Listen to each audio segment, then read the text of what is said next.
A racist cop accuses a black woman of theft, humiliating her in front of a crowd.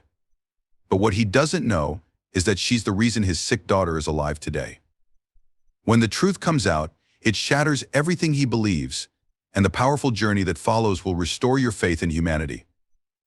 The early morning sun barely penetrated the smog hanging low over the city streets. Officer Mark Chandler leaned against his patrol car, nursing a cup of coffee that had gone cold an hour ago. The badge on his chest glinted dully in the light, a symbol of authority he had grown accustomed to wielding without question. His sharp, piercing eyes scanned the neighborhood with a practiced intensity, though today irritation simmered just beneath the surface. A black sedan rolled to a halt at the corner, its driver a young black man wearing a hoodie glancing nervously at his GPS. Mark's jaw tightened. To him, it looked suspicious. No one lingered in this part of town without a reason, and Mark had convinced himself that the reasons were rarely good. Mark tossed the coffee cup into a nearby trash bin, pulled his sunglasses down, and strode toward the vehicle.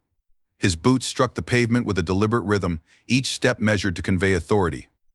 The driver noticed him approaching, fumbled to lower the window, and offered a polite, "Good morning, officer." Mark didn't bother responding in kind. "License and registration," he demanded curtly, his tone clipped. The young man's hands trembled as he reached for his wallet. "I didn't realize I did anything wrong," he said, his voice tinged with apprehension. "You didn't realize," huh? Mark shot back. "Parking on the corner like this? What's your business here?" The driver opened his mouth to respond but hesitated, sensing it wouldn't matter what he said. He handed over his license without another word.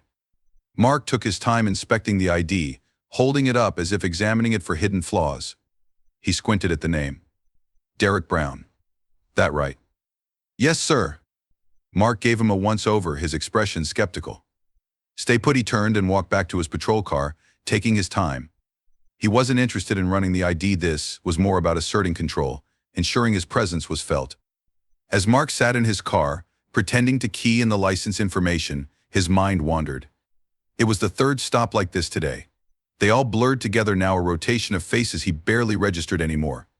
He rubbed his temples, his other hand drifting to his pocket, where a small, crumpled hospital bill rested. The bill had come a week ago, stark and unforgiving.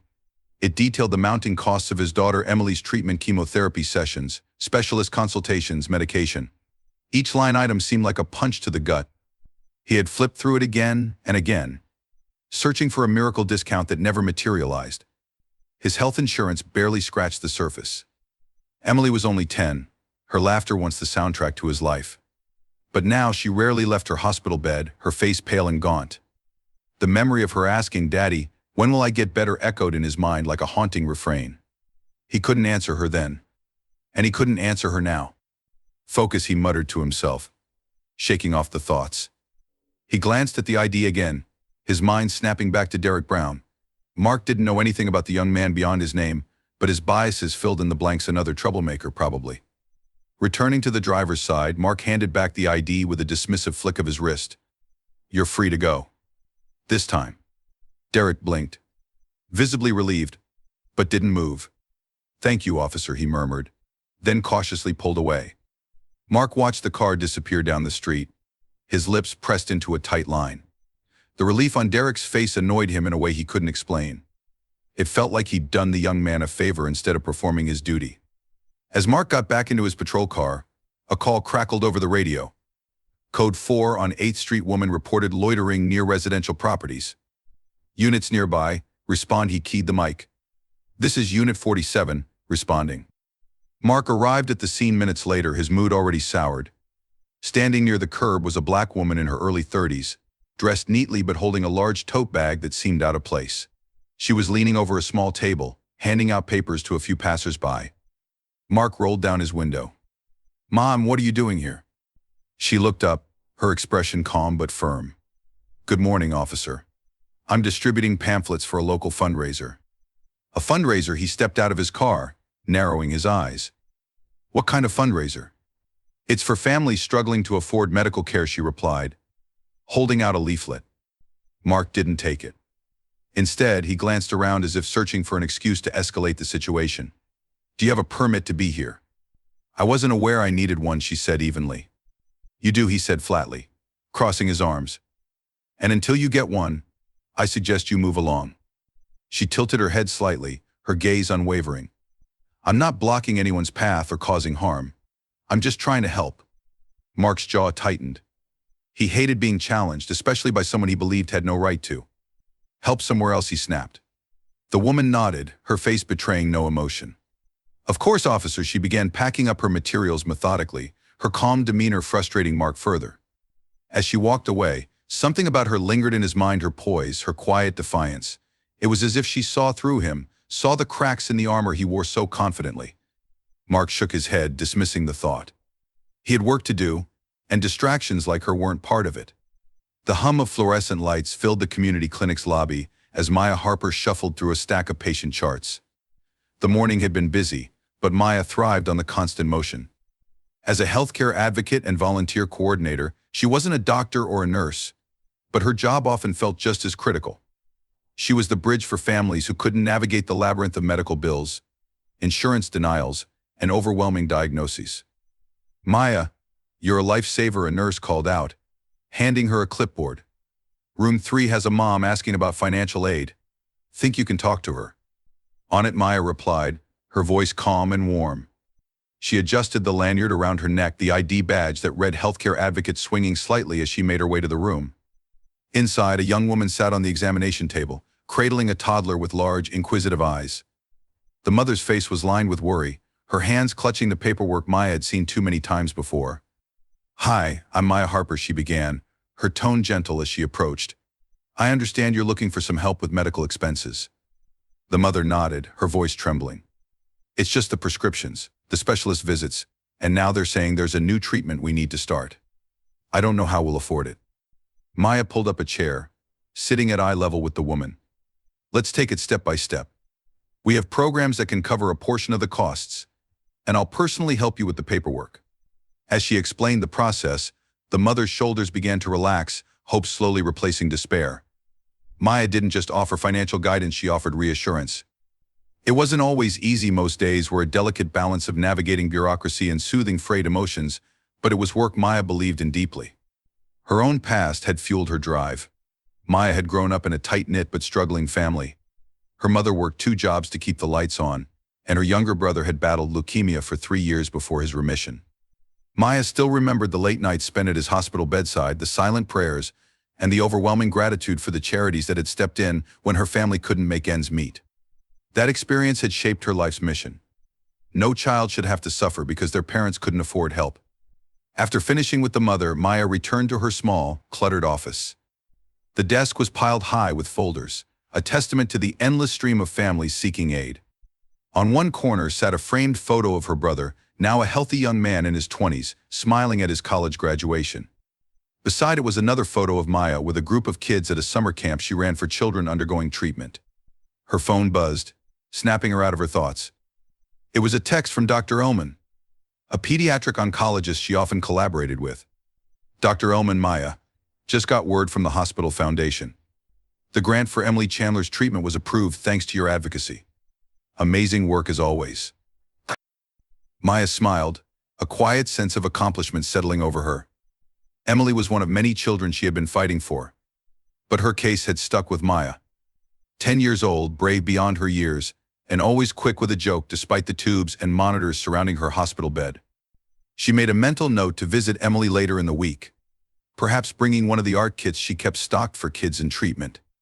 As the afternoon wore on, Maya moved seamlessly between meetings and consultations.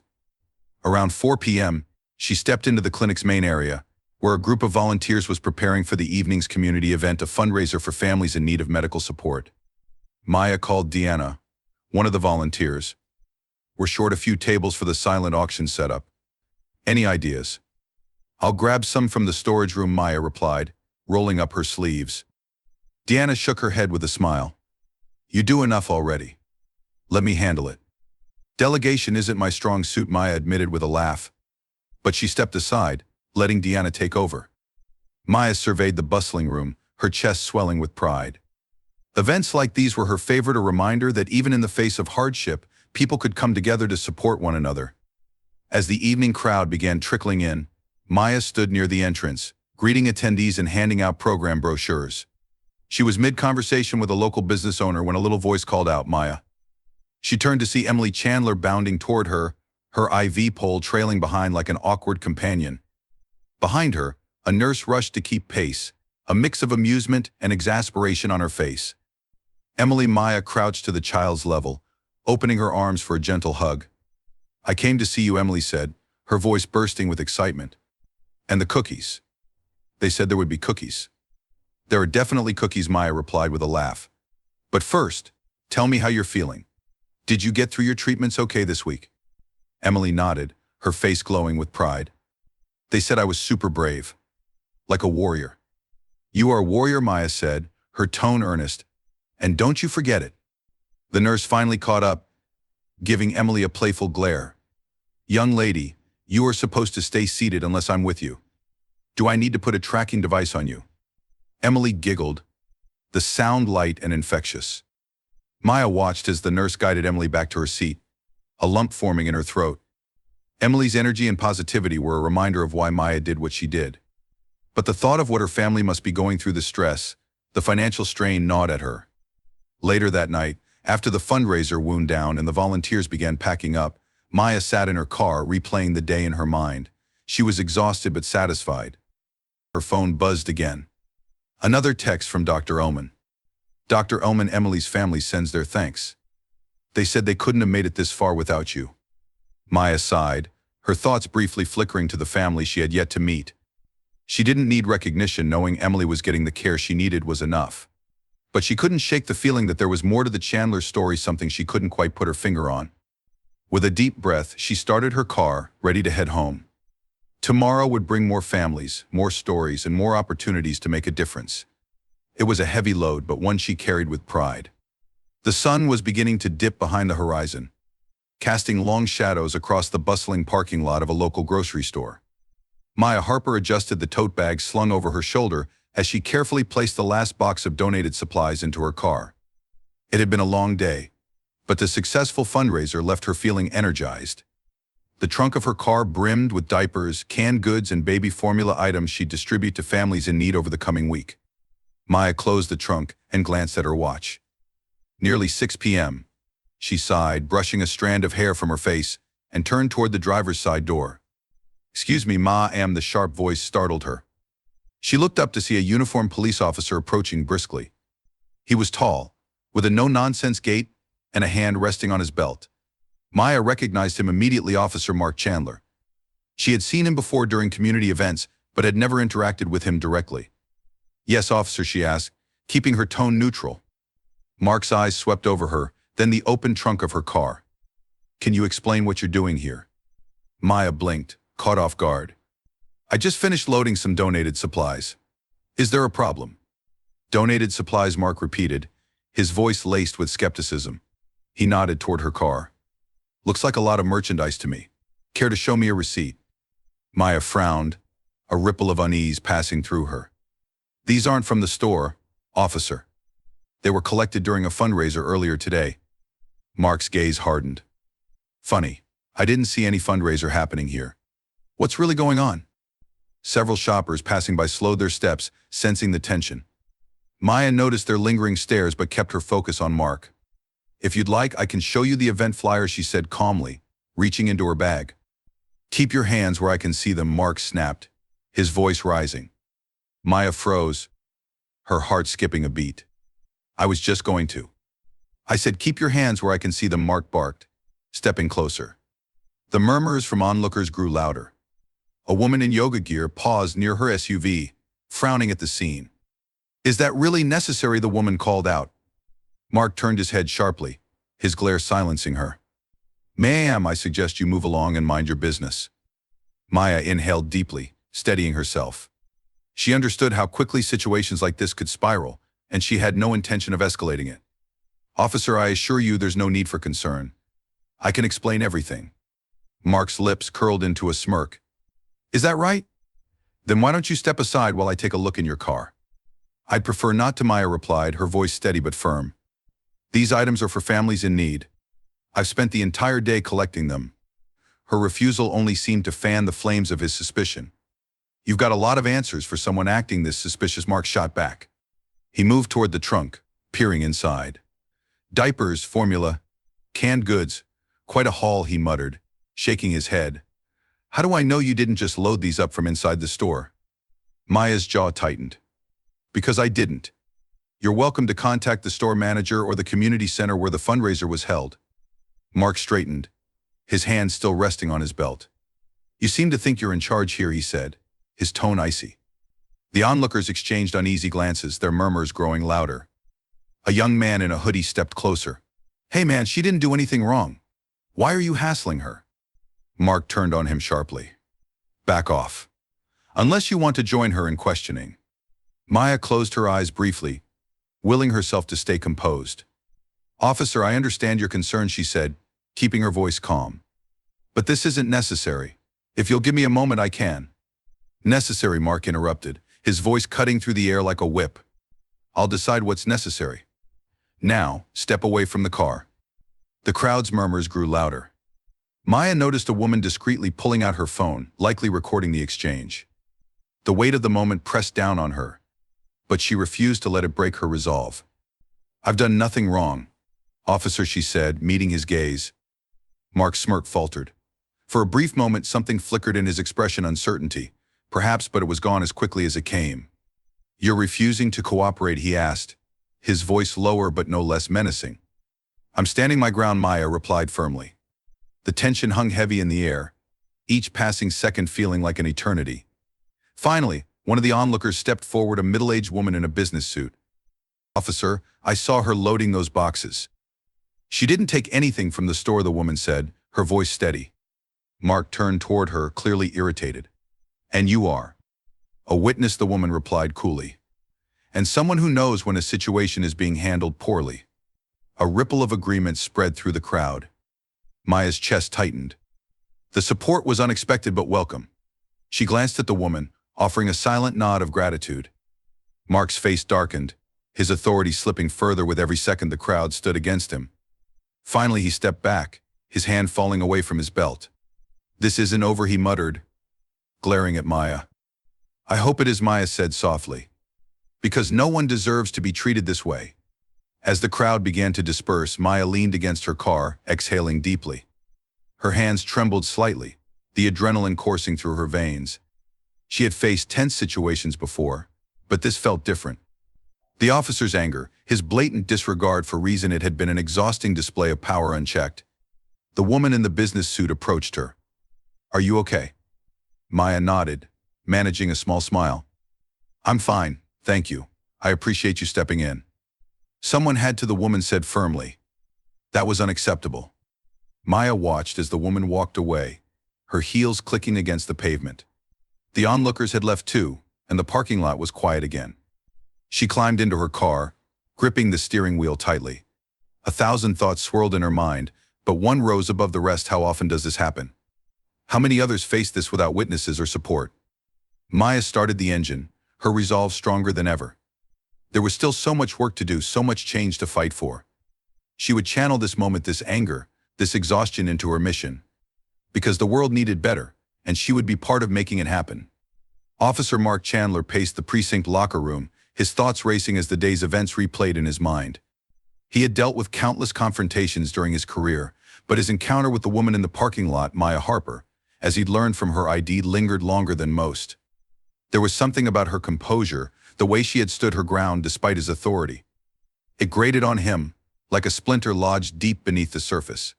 He had written up a quick report about the incident, dismissing it as yet another interaction with someone who had acted suspiciously. But as he tossed his duty belt into his locker, a crumpled piece of paper caught his eye. It was one of the flyers he'd confiscated from Maya earlier, the bold print visible even from a distance. Hope in action, supporting families with critically ill children. Mark frowned and picked it up, scanning the text. It detailed a fundraising initiative for medical aid, listing local hospitals and clinics as partners. A photo at the bottom showed a group of smiling volunteers, with Maya front and center, holding hands with 2 children. He huffed, tossing the flyer aside. Just another publicity stunt, he muttered under his breath. The precinct's bullpen buzzed with the usual noise, officers swapping stories, phones ringing, and the distant hum of a fax machine. Mark grabbed a coffee and headed to his desk, hoping to drown out the nagging thoughts with paperwork. "Rough day?" Chandler asked Officer Ramirez, sliding into the chair across from him. Mark shrugged. "Just another round of dealing with people who think they're above the rules." Ramirez raised an eyebrow. "Oh yeah? Who ticked you off this time?" Mark hesitated, then waved dismissively. "Some woman in the parking lot, giving out supplies, claiming it was for charity. She got real defensive when I tried to check things out." Ramirez frowned. "Maya Harper, right?" Mark stiffened. "How do you know that?" "She's kind of a big deal around here," Ramirez said, leaning back in his chair. "Runs fundraisers, organizes free clinics, helps families in bad situations.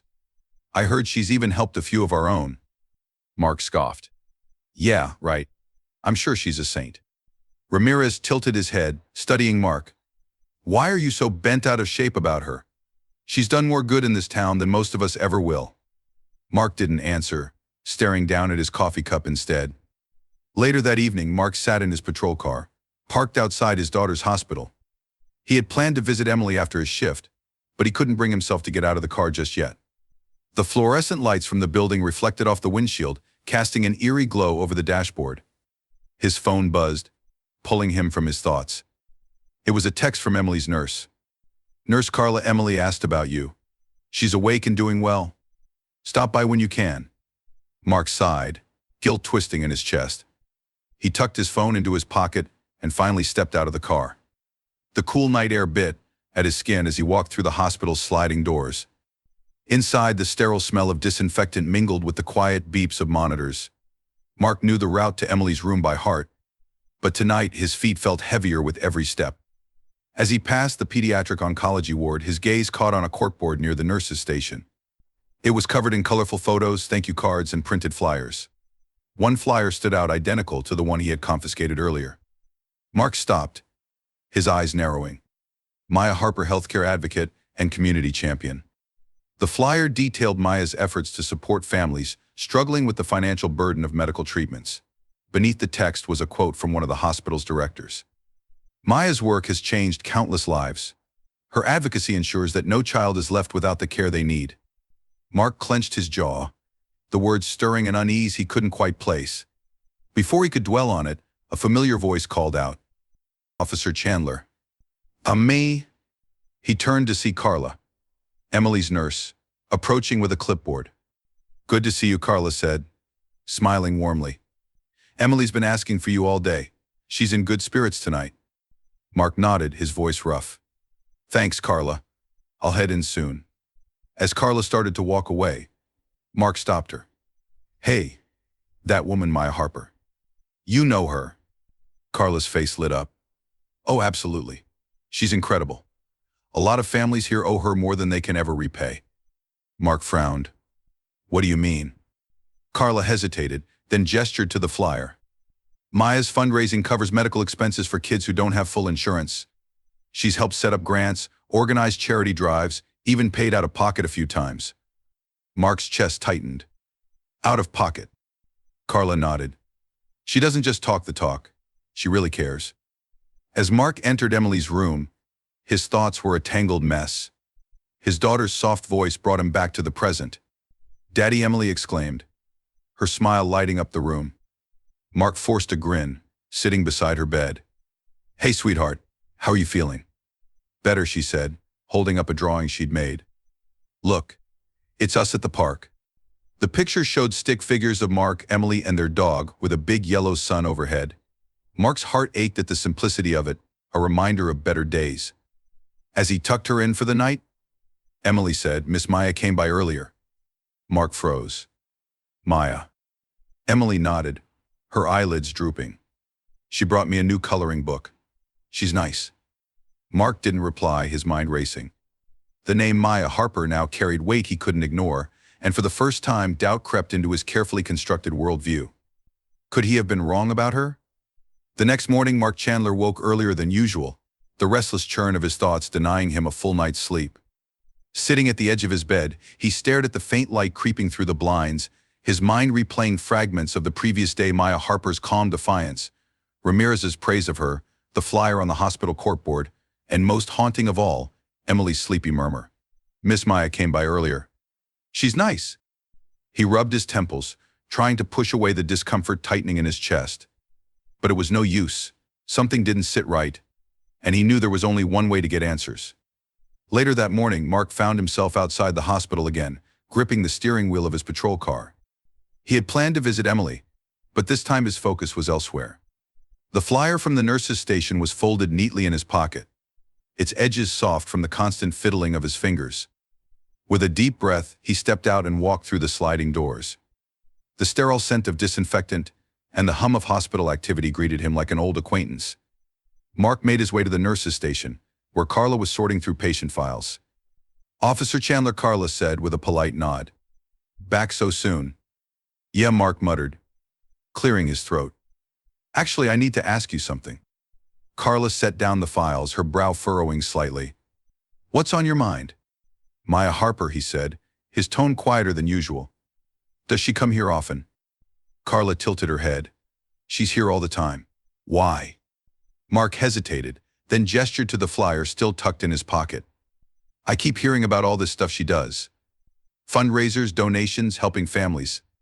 Is it really that big of a deal?" Carla's face softened. "It's not just a big deal, it's life-changing. Families who are on the verge of losing everything have made it through because of her. Your daughter included." Mark's breath caught. "What?" Carla leaned against the counter, her voice steady but full of emotion. "The grants that cover Emily's treatments? The programs that paid for her chemo sessions when your insurance wouldn't? That's Maya. She worked tirelessly to secure those funds, Officer Chandler. If it weren't for her, I don't know how your family would have managed." Mark's knees felt weak. He reached for the counter to steady himself, his mind reeling. "You're saying she's been helping Emily this whole time?" Carla nodded. "She doesn't do it for recognition. She just cares. That's who she is." Mark didn't remember leaving the nurse's station. One moment he was standing there, stunned into silence, and the next he was in the hallway outside the hospital's community center. The door was slightly ajar, and through the gap, he could hear Maya's voice. "Let's make sure the packages for the oncology ward are ready by noon," she said.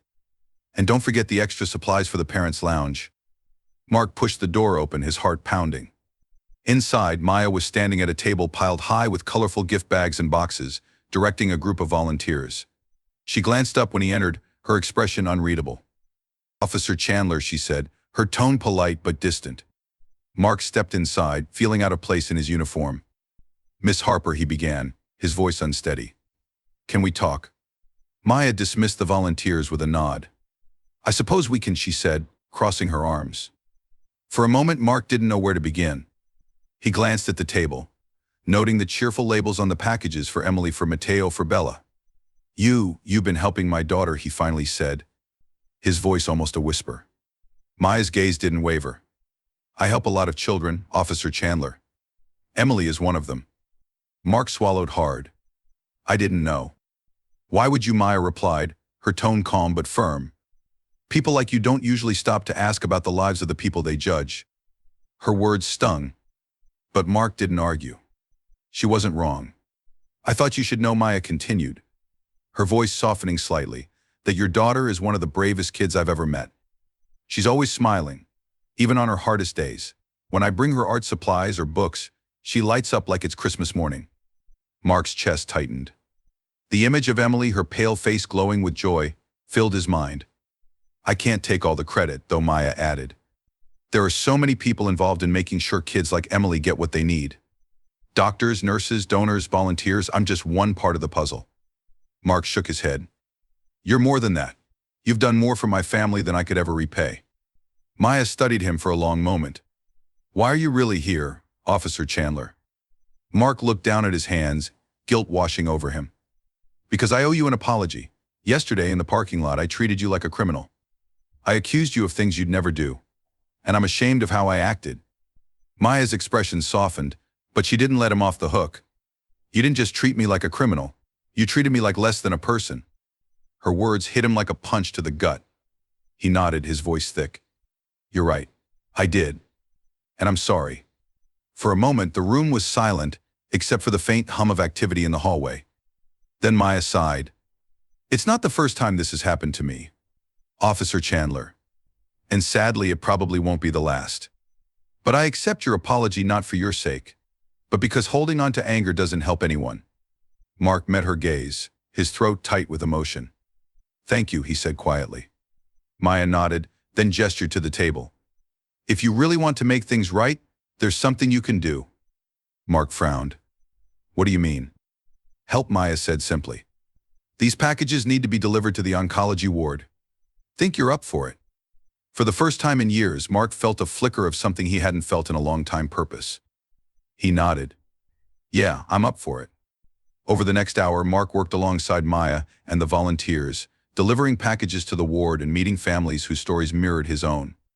He saw the gratitude in their eyes, the relief in their smiles, and he began to understand the impact of Maya's work in a way that words could never convey. As they finished their rounds, Mark found himself standing outside Emily's room. Inside, she was coloring in a new book, one of the many gifts from Maya. "She's an amazing kid," Maya said softly, standing beside him. Mark nodded, his voice thick. "She is. And she wouldn't be here without you." Maya smiled faintly. "It's not about me, Officer Chandler. It's about all of us doing what we can to lift each other up." As Mark drove home that evening, his mind was quieter than it had been in weeks. He still had a long way to go to unlearn the biases that had shaped him, to earn back the trust he'd lost, but for the first time, he felt like he was on the right path. The flyer on his dashboard fluttered in the breeze, a small reminder of the woman who had shown him the true meaning of kindness. And for that, he would be forever grateful. Maya Harper stood on the small stage at the community center, addressing a modest crowd gathered for another fundraiser. Her words were steady, filled with quiet determination.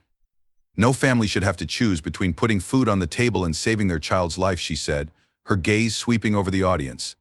"Together, we can ensure that no one faces these battles alone." The applause was polite but heartfelt. As Maya stepped down, she was intercepted by a volunteer with a clipboard full of questions about the evening's logistics. She answered them quickly, her mind already moving to the next task. When she turned, she saw him.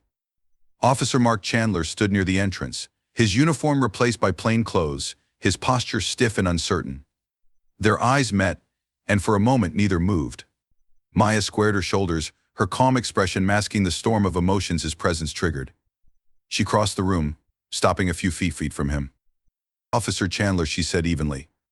"This is unexpected." Mark shifted on his feet, his hands shoved into his pockets.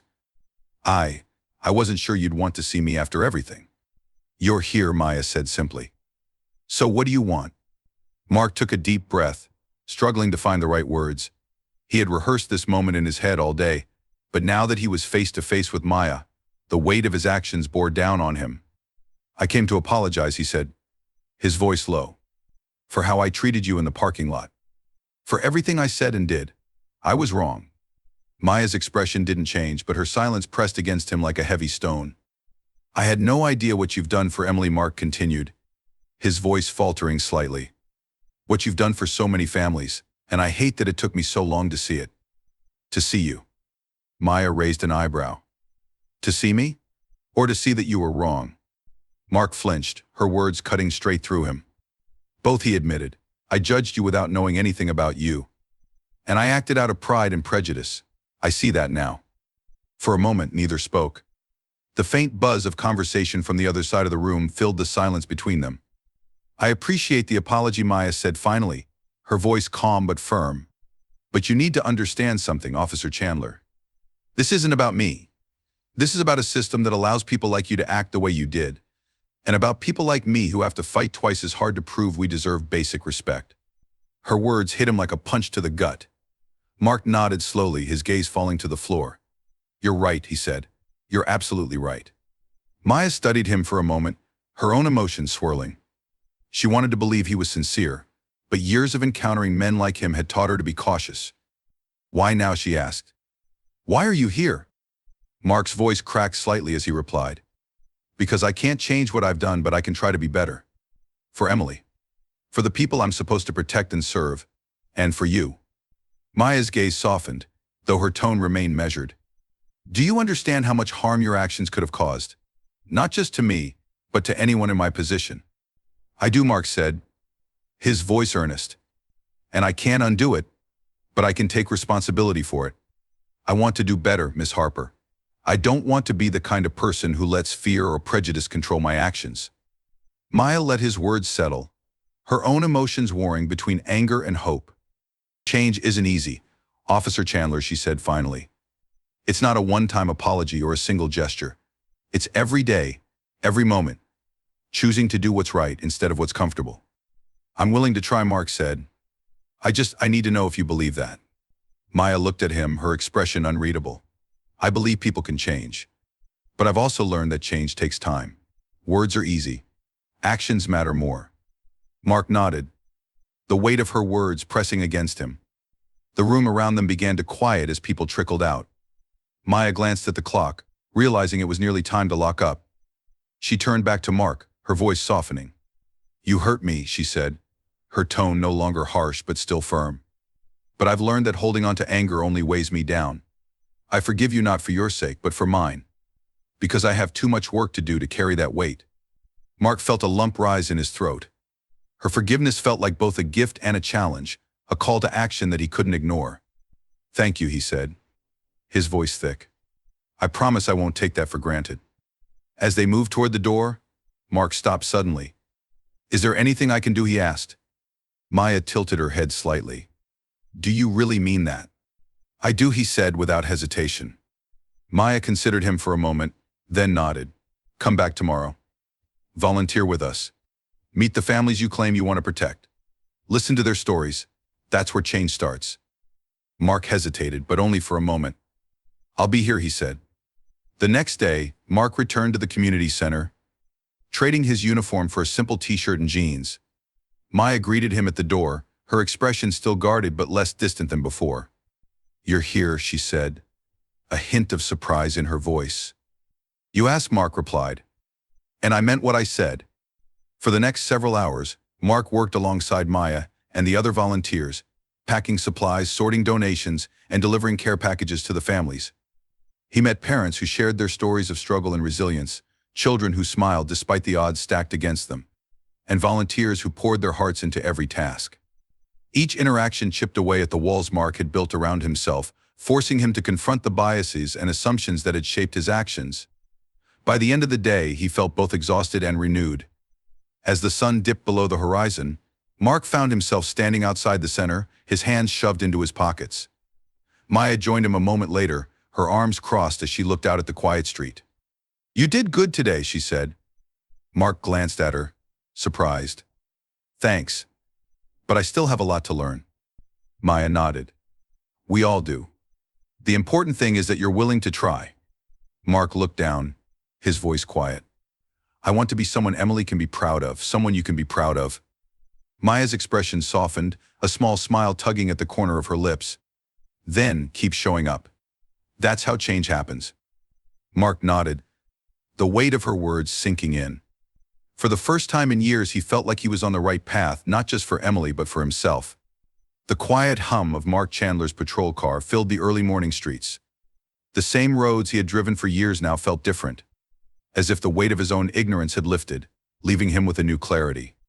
Today wasn't about patrolling with authority or catching someone suspicious, it was about doing better, being better. He pulled into the parking lot of a diner on the edge of his district, where a small group of kids gathered near the curb, backpacks slung over their shoulders. He recognized the group as regulars from the local middle school, always waiting for the bus. One boy, maybe 12 or 13, juggled a tattered basketball while his friends watched. As Mark approached, their chatter quieted, their eyes wary. Morning, fellas, Mark said, keeping his tone light. The boy with the basketball gave a hesitant nod. Morning, officer. Mark crouched slightly, bringing himself to their level. You play ball often, he asked, gesturing to the scuffed ball. Yeah, the boy said, glancing at his friends as if to gauge whether it was safe to talk. Every day after school. Mark smiled. That court down by the rec center? They just repainted it. Looks good. You should check it out. The boy blinked in surprise, then nodded. Okay, thanks. Mark straightened, his expression softening. Stay safe, all right? And keep an eye on your friends. As he walked back to his car, he heard their hushed murmurs behind him. He knew he had a long way to go, but this was a start. Later that week, Mark sat in the precinct's briefing room, his fingers drumming lightly against the table. The room was abuzz with chatter as officers exchanged stories and shared updates from their patrols. At the head of the room, Sergeant Rivera prepared to deliver her usual report. As she began outlining a recent community initiative, Mark cleared his throat, interrupting her. "Sorry, Sarge," he said, raising his hand. "Can I add something?" Rivera paused, her eyebrows lifting slightly. "Go ahead, Chandler." Mark stood, his palms damp with nerves. He glanced around the room, meeting the skeptical gazes of his colleagues. "I think we need to talk about how we interact with the community, how we approach situations, especially with people who've already faced a lot of mistrust." The room fell silent. A few officers exchanged glances, while others leaned back in their chairs, arms crossed. Mark continued, his voice steady despite the tension. "I've been part of the problem before. I've judged people without really seeing them. And I think we all need to take a closer look at how we're doing our jobs." "Is this about that parking lot incident?" one officer asked, his tone laced with sarcasm. "It's about a lot of incidents," Mark replied firmly. "And if we're serious about protecting and serving, we need to hold ourselves accountable. We need to listen, not just enforce." Sergeant Rivera studied him for a moment, then nodded. "You make a good point, Chandler.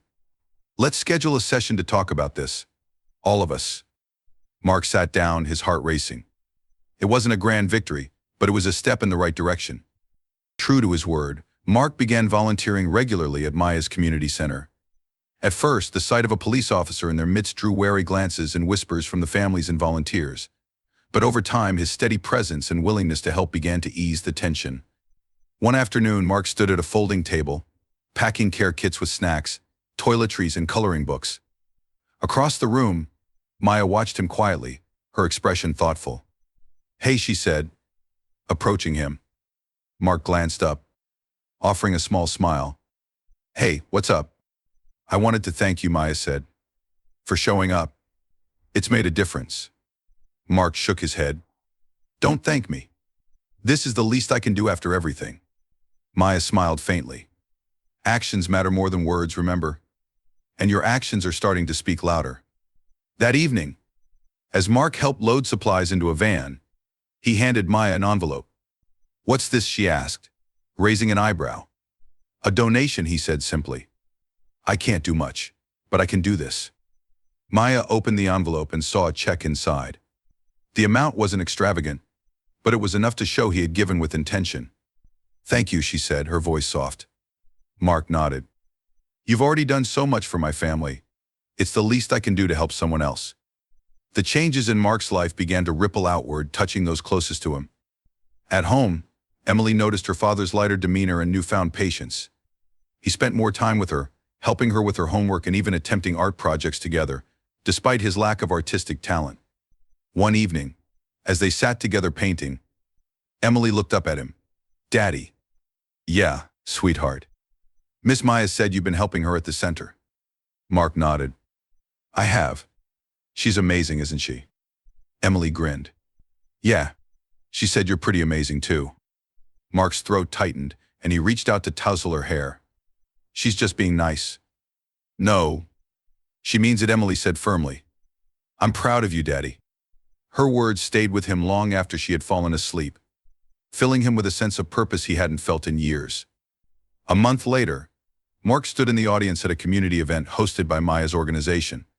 The room buzzed with energy as families, volunteers, and local leaders gathered to celebrate their collective efforts. As Maya took the stage to speak, she caught Mark's eye and offered a small nod.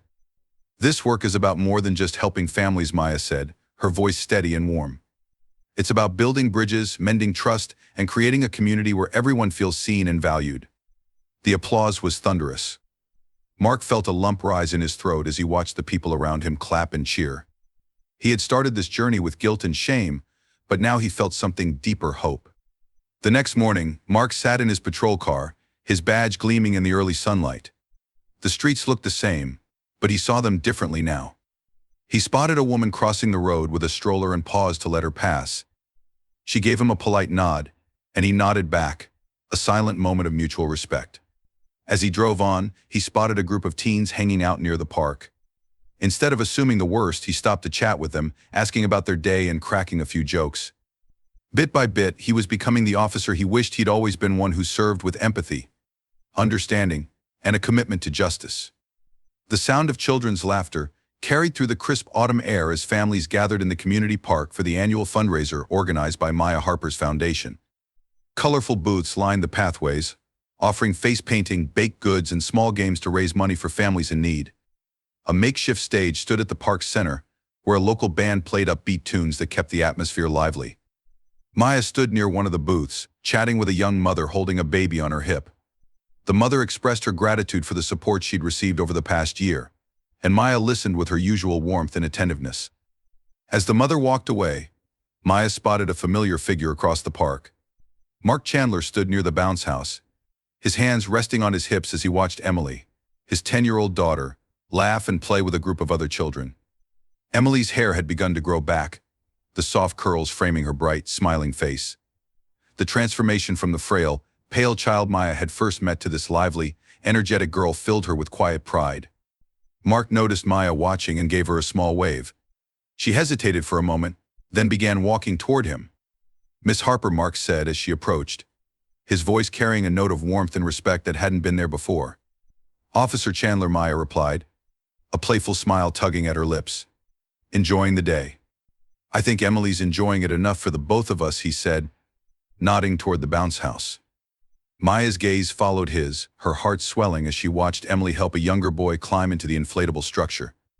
"She looks happy." "She is," Mark said, his tone quieter. "And I owe a lot of that to you." Maya turned back to him, her expression softening. "You don't owe me anything, Officer Chandler. Emily's strength got her through this."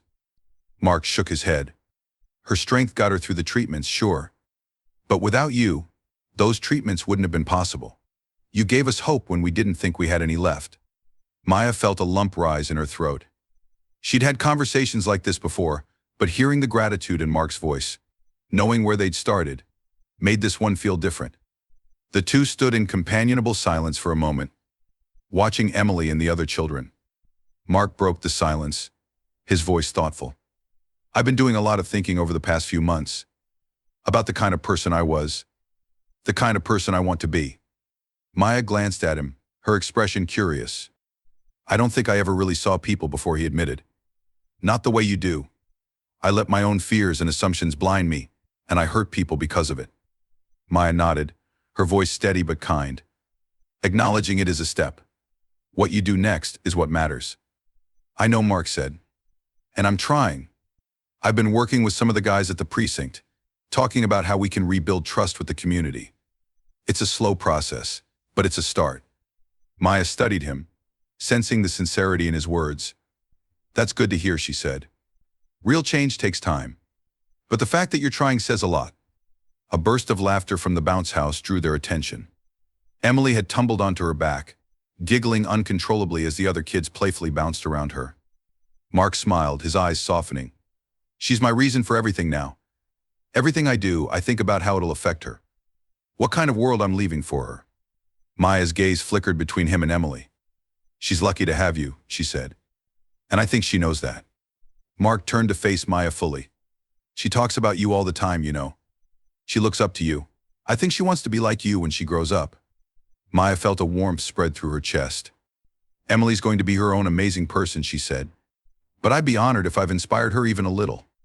As they continued to talk, a volunteer approached Maya, holding a clipboard.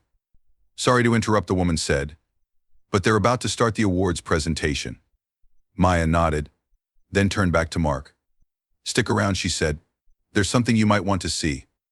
Mark raised an eyebrow, intrigued, but followed her toward the stage.